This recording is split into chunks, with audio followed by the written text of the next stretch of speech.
Sa ating upo at patola, sabi nga ni Brother Alan, naumay na ba kayo? Ang dami na po na mga issue na nagpapabigat sa ating mamayan. Tama. Ang politika sa ating bansa, nakakaumay na habang patuloy ang pagtaas ng presyo ng kuryente, gasolina, pangunahing bilhin, pagbaba ng kalidad ng serbisyo, ang ating edukasyon, transportasyon, kalusugan at trabaho. For DTI, NCR permit. Yeah. Ayan. Oo, may ginagawa ang gobyerno, pero hindi ito sapat dahil ang politika sa ating bansa, pinagwawatak-watak po ang mabilis sanang daloy ng serbisyo. Yun yun. Mas abala pa ang ilan sa korupsyon Yun, at divisiveness. pagnanakaw sa pondo ng gobyerno. Yun. Sino yung mga yan? Yan. Ayoko tukuyin. Kailan ba huling itinaas ang sweldo sa tunay na halaga ng piso? Kailan? Kailan nga? Kailan ba ginamit ng wasto ang mga kontribusyon sa ating buwis, sa PhilHealth, SSS, sa GSIS at sa BAT? Ibang Aray. multiverse yata yan. Ba talaga? Oo. Damay muna ang wasto at tukoy na paggamit ng syntax sa natural gas at maging sa mga binabayaran natin tuwing nagpaparehistro ng sasakyan. Tama. Nabawasan ba ang gastusin sa kalusugan, sa enerhiya, sa traffic, sa daan?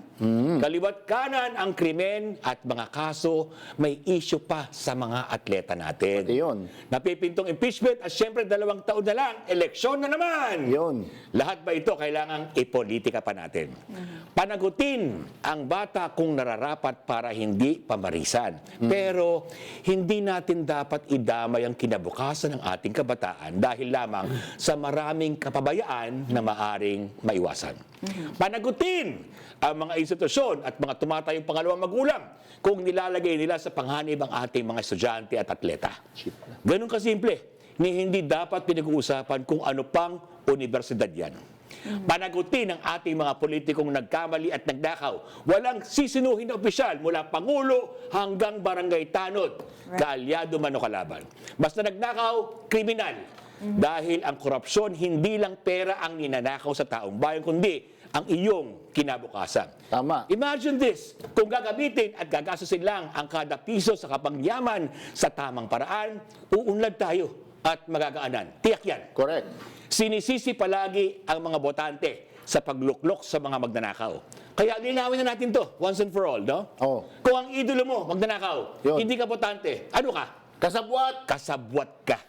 Sa eleksyon, politiko lang ang may partido. Kapag magnanakaw ang nanalo, ikaw ang talo. Yun. Ang responsibilidad mo bilang botante ay para sa pamilya mo. Tandaan mo yan.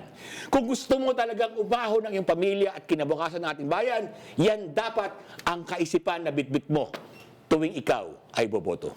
Yun. Ace Lahat tayo parang ano Ace of Hearts. Michael Fati. so. Spitting some facts. Spirit. Spitting some facts. Shoot. At 2028, Ah. ayusin natin ang ating mga boto. Yan. Yun. Wala!